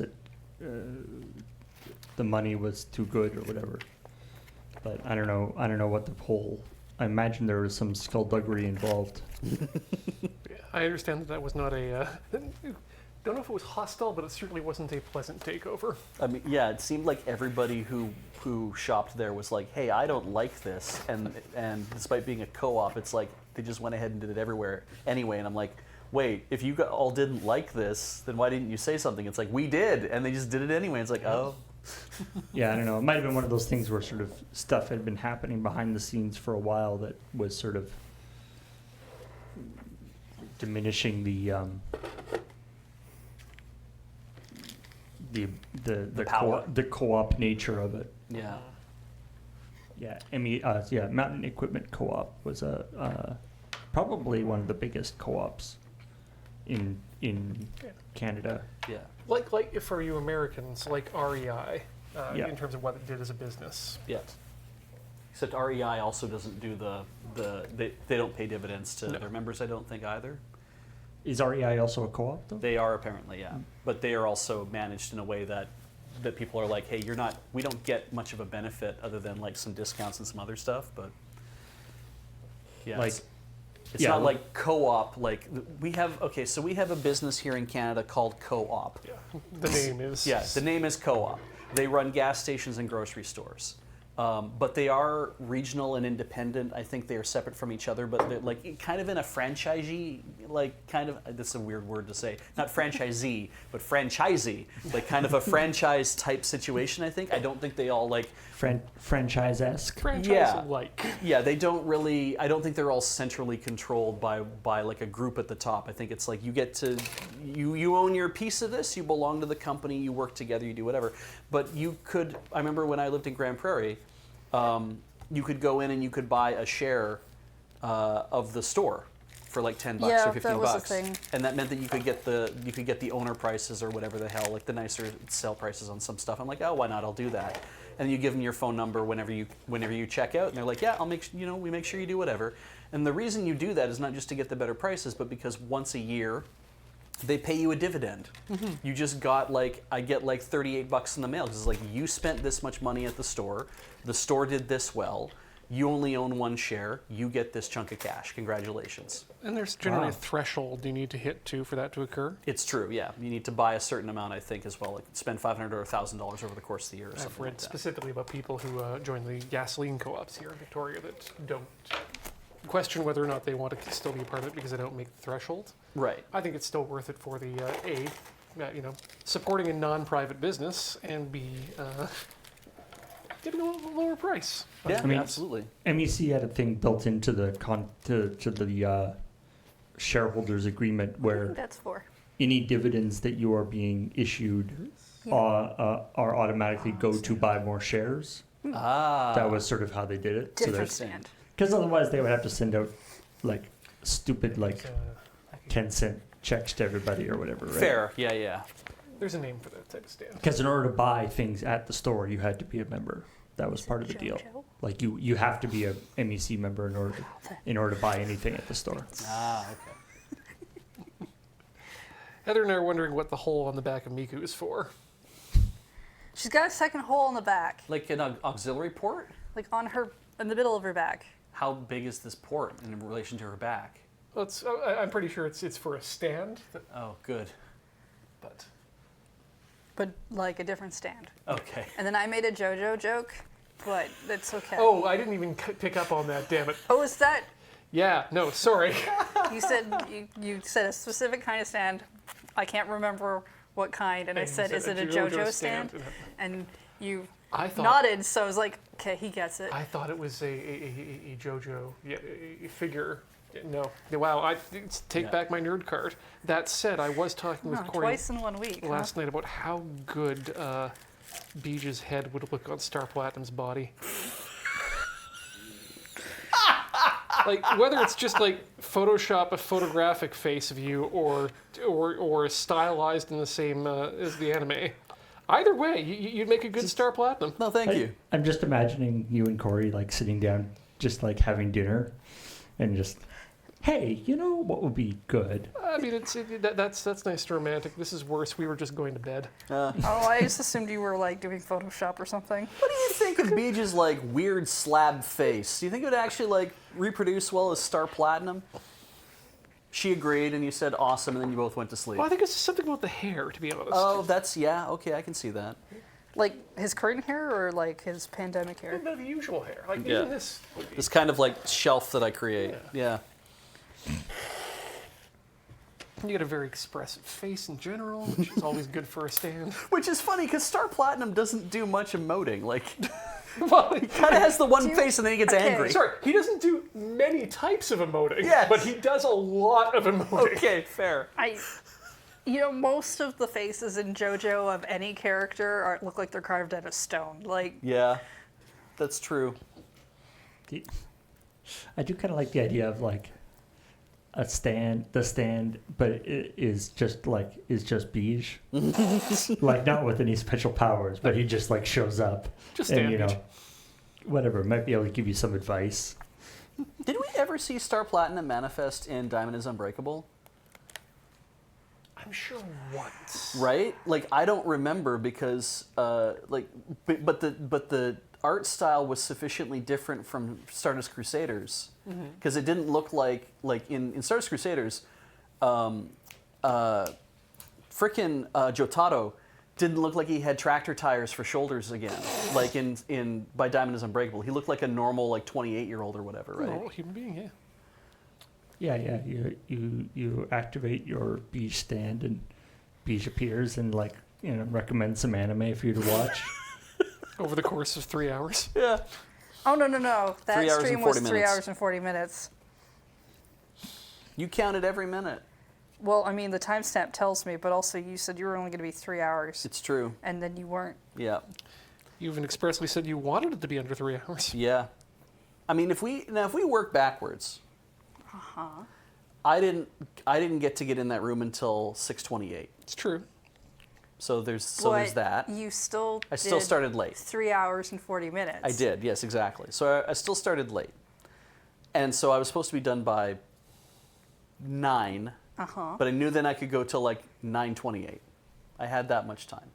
Now also, if we extract my breaks and my going live, It's still about 3 hours and 40 minutes. yeah, and then there's like a section in the middle, which you might even just want to cut out, I don't know, where I just talk about my razor for a while. That has nothing to do with... I'm not going to watch this whole episode to find when you talk about a razor and cut it out. Oh, I do it on the booth. I don't do it on the anime thing, so it's very obvious. So if we take that out, there's probably like another 15 minutes that we could just lose from that whole thing. And also the break I was on was longer than 3 minutes. This so doesn't get you home any sooner. it did not get me home any sooner, no. I still got home at like after 10. I was still in trouble. Yeah. Yeah, I was still in trouble. People But you need to don't- know about anime. But so what you're saying is the argument that 15 minutes of that was spent talking about your razor didn't somehow not get you into reduce the trouble that you were getting into? I think it means that I didn't talk for 3 hours straight about anime. It probably would have helped if it wasn't our anniversary night, Paul. Yeah. It's a nice thing, though, about getting married at midnight is that the 31st and the 1st thing qualify as anniversary. Still didn't get you out of trouble. I feel good about wishing you a happy anniversary. That's Thank you. I did, too.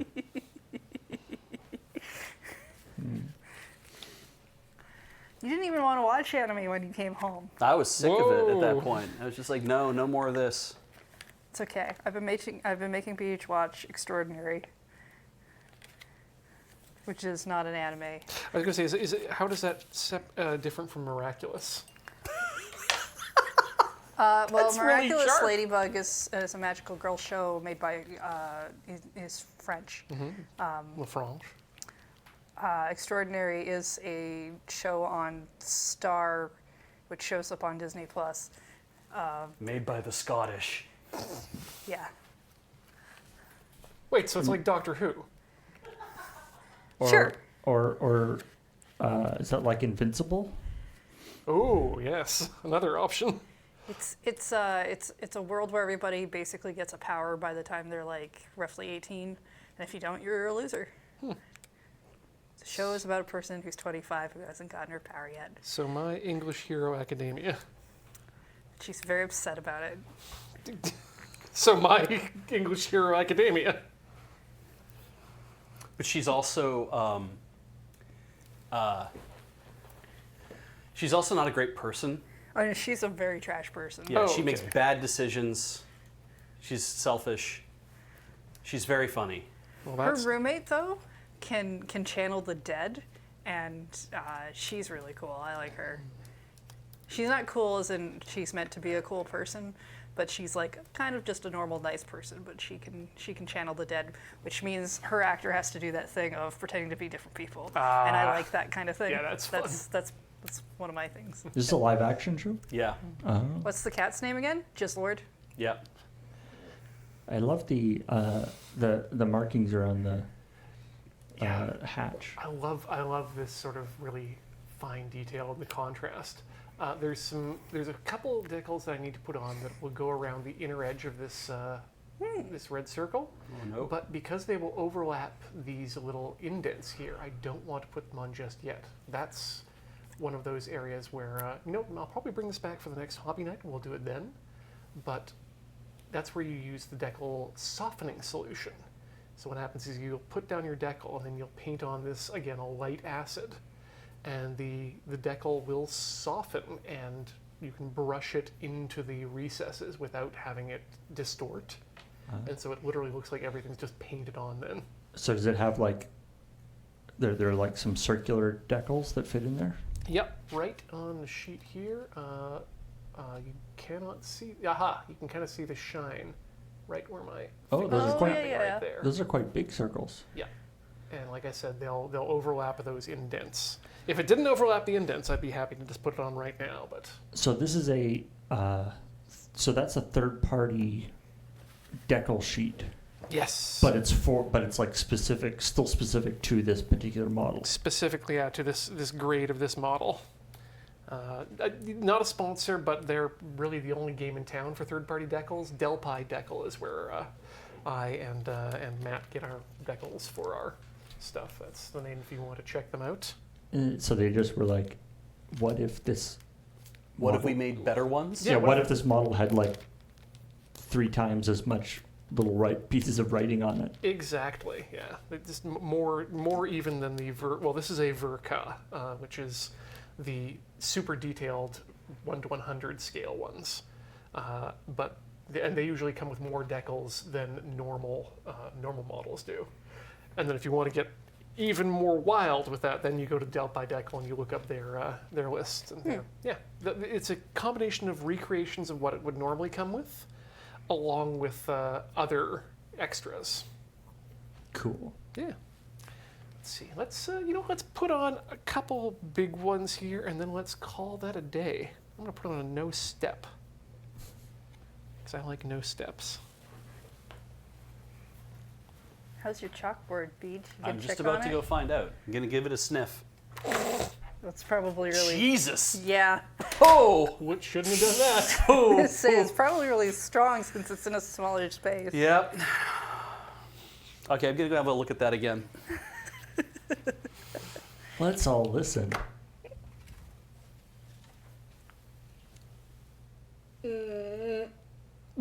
Hold your breath. I am. Hold your breath while sniffing. Waft it towards the nose. Okay, And so it's very smooth. good. It's very matte. Good. There's a couple shiny spots left, little ones. But near the top, there looks to be some tiny bubbles. Paint bubbles. Yeah, and I'm like, to get them off, you can't take a rag to it yet. You gotta wait a whole day for the thing to cure, right? So I don't know if I should try to pop them with a A toothpick? with a toothpick or anything, or if I should just leave it the hell alone, wait until it dries completely, and then see if I just do a light sand, if they'll come off, and the whole thing will just kind of sand down to a good look. People are saying wait and absolutely sand after the fact. Yeah. Yeah, I mean, that's the proper way to do it. But if you're going to pop them, don't forget to film that. Oh, yeah. Because popping content is like Yes, a big exactly. deal, I think. Huge. Would it be possible? I think there's enough cable. Could I walk the camera over there, Paul, or should I just roll the thing back in here briefly? It'd be probably better to roll it back in. Yeah, roll it back Yeah. in. Okay, I'll go actually bring it in. There's light here. Yeah, that's true. We have lights over in the studio. We should maybe put some lights in the stairwell, though, and not have it just be an empty darkness. Probably a good idea. But I don't know how Bartleby will feel about that. You know, he doesn't actually see the way we do. He might like it that way. He looks into a person's heart. And Oh. that's how he knows who he's talking That's to. why he's so scared. It barely smells at all. Yeah. It's the room that absolutely is Oh, awful. okay. But as No, you can see, that looks pretty nice. does this not look like it's finished? Like Almost. It's, you can up there, yeah. you can see little dots. There's a couple over here, here. There's one there, one there, one there. It came out reasonably smooth. Excellent. Oh, yeah. That's some good work. Yeah. Yeah, I'd wait till those dry, definitely. But yeah, it looks good. Hey, Bish, actually, could you just spin that around? Okay, here we go.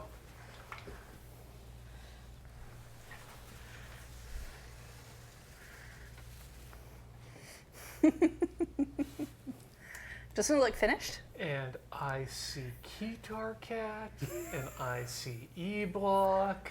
and Chat I likes it see- when they can see themselves. Seriously, one of these days we're just going to have to get one of those unfilled mirrors and do the sub-reading as We a really romper room. should. Yeah, we really should. I hope that people enjoy this though, because it's like this is a rare shot of the room that nobody ever gets to see. In fact, here, why don't we'll angle it a little bit more, and then you can see little other parts of the room. Ooh. There we go. Nice. All right. I'm gonna roll this back in the thing so it can continue to dry. Oh, that's what that was. I was like, what's the crunching noise Yeah, while you you're know, spinning that? It's one thing when Ian or I make a crunchy noise on what we're making. That's terrifying. But what the heck is he breaking is also kind of Why terrifying. crunchy? Okay, we're Yeah. about to do a big old decal here. If you've watched the latest YouTube update, Graham did a bit of a tour. Yeah, you know what I thought was really funny is that he starts in like the friend zone, walks past the kitchen, and then the next shot is in the kitchen. Oh, I love that because it means people don't get a sense of the layout. But you can see the kitchen behind him. Yeah. Like that's what makes it funny. I will say though that his phone does have a fairly, I would say, a quite wide angle lens. I saw a lot of people in the comments were like, "Oh wow, this place is huge." It's like it's certainly much bigger than our old office, but maybe not quite as big as the camera made it look there. Look at this, just come right off. It is. Yeah, it is hard to get a sense. I mean, when we did the back rooms crap shot. That was one of my favorite things to shoot. Yeah, that was here. Yep.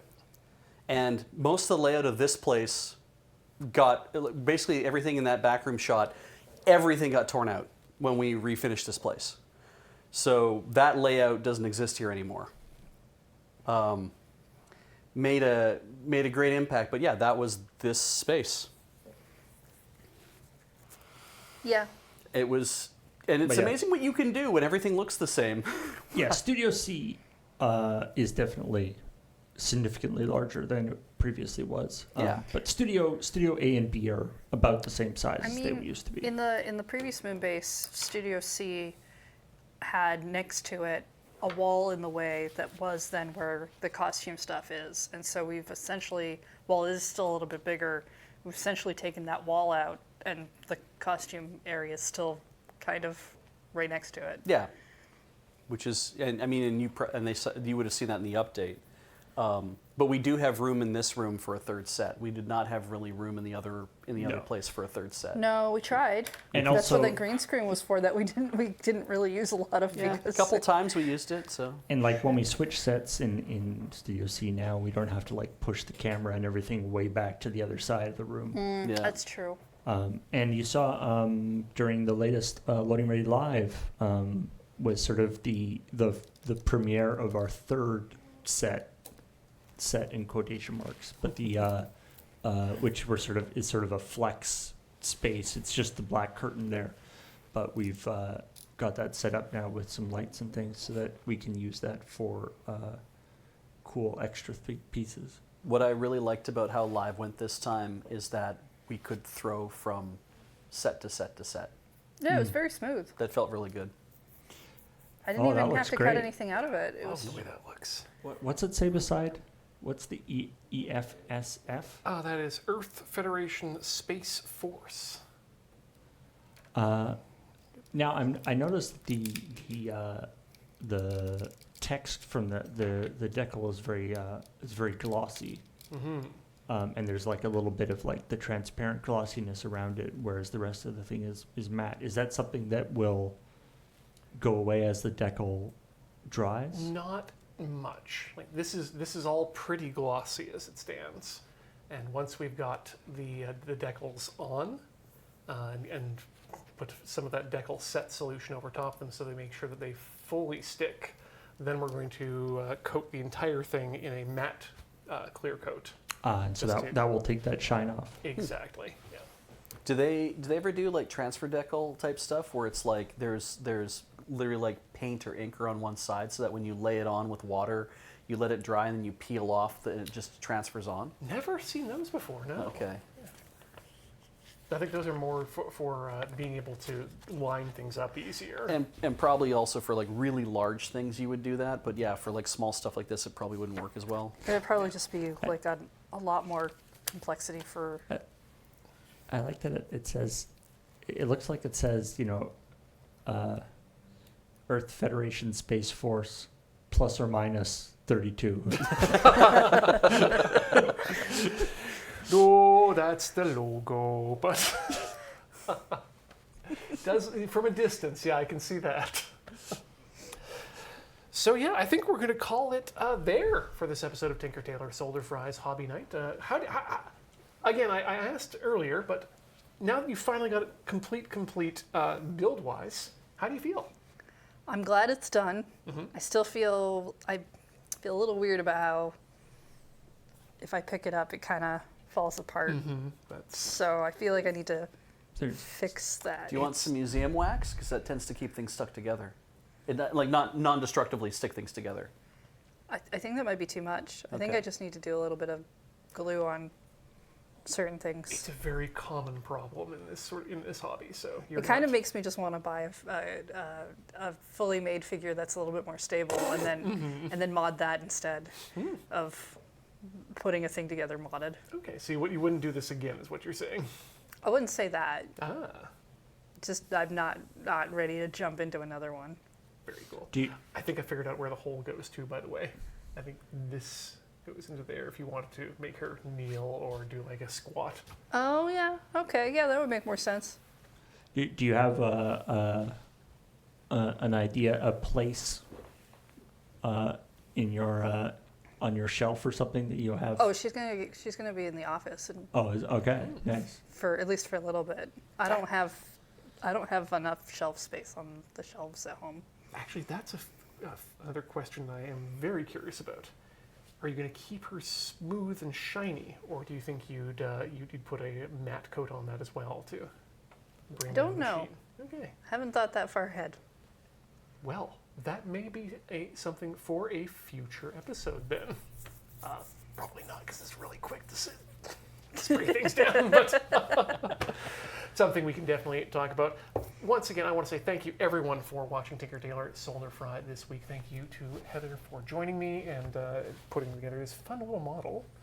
Thank you, Beej, for releasing so many VOCs into the room and making that blackboard look beautiful. I got you, fam. Thank you, of course, to Paul for running the ones and twos out of the crystal gondola. And thank you all for watching and supporting the show over patreon.com/loadingreadyrun. It helps keep the lights on and also all the other things that we use money for because electricity is not expensive here right now. But Electricity's not expensive here right now. no. All hydro. Yeah. Oh, can we turn the lights off once the stream's done though? They're really bright. Yeah, no, we should. They do have a lifespan, so we should definitely. Okay, do cool. That. Check us out, of course, over at loadingreadyrun.com for links to all the stuff that we do. Of course, twitch.tv/loadingreadyrun, youtube.com/loadingreadyrun, and the panoply of other channels. And store.loadingreadyrun.com to get direct connection to the fiscal irresponsibility pipeline. Oh, speaking of which, the Kickstarter. Oh, yes, that's right. And if you'd like to give money to Magic, you can helpfully sequester those funds over at... lrr.cc/Friday nights. Sorry, let's do that again. Over at... lrr.cc/Friday nights. Perfect. Thanks so much, everyone, for watching. We'll see you in a fortnight, never in fortnight, ever forward, learning out of spite. Good night.